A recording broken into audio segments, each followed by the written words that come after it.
Olá, amigo, olá, amiga. Peço licença para falar de um tema relevante para a sociedade brasileira. Aprovamos o relatório do Código de Processo Civil. O texto anterior era da década de 70, numa outra sociedade. Atualizamos esse texto, fizemos grandes reformas para uma sociedade mais complexa e um texto mais contemporâneo. Quero aqui resumir algumas das medidas importantes e relevantes que introduzimos no Código de Processo Civil. A primeira delas é o incentivo às audiências de conciliação na fase inicial dos processos, na tentativa de resolver os casos de forma amigável. Uma segunda modificação foi a realização de audiências públicas antes do juiz determinar reintegrações de posses de terrenos, os chamados conflitos possessórios coletivos. Nós vimos recentemente um fato lamentável no Mato Grosso do Sul, quando um índio foi baleado numa dessas reintegrações.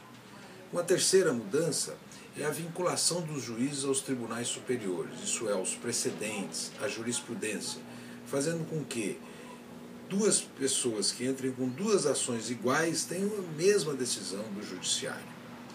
Um outro aspecto muito importante foi a introdução dos chamados incidentes de resolução de demandas repetitivas. Ações com a mesma demanda, que muitas vezes congestionam o judiciário, serão suspensas e decididas pelos tribunais, e as decisões valerão para todos.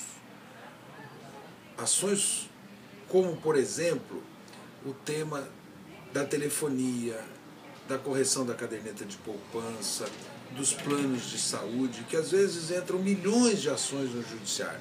E assim elas começam a ser debatidas, decididas, aí os tribunais chamam para si a decisão e dessa decisão valerá para todas as ações que tramitam no judiciário.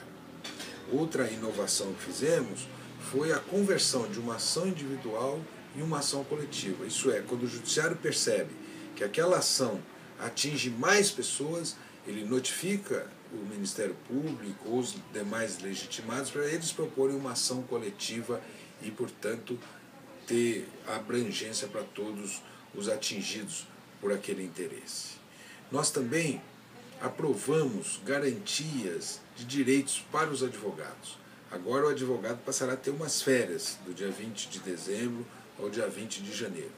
Os prazos correrão só nos dias úteis, podendo os advogados ter o seu período de descanso no final de semana.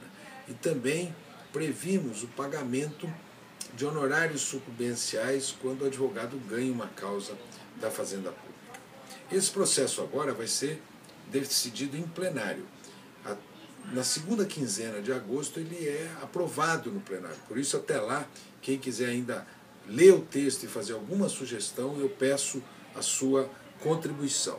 E depois ele vai ser votado no Senado. Espero, assim, que nós possamos dar à sociedade brasileira um instrumento importante para dar rapidez na justiça e, ao mesmo tempo, promover decisões mais justas pela justiça brasileira. Muito obrigado pela sua atenção.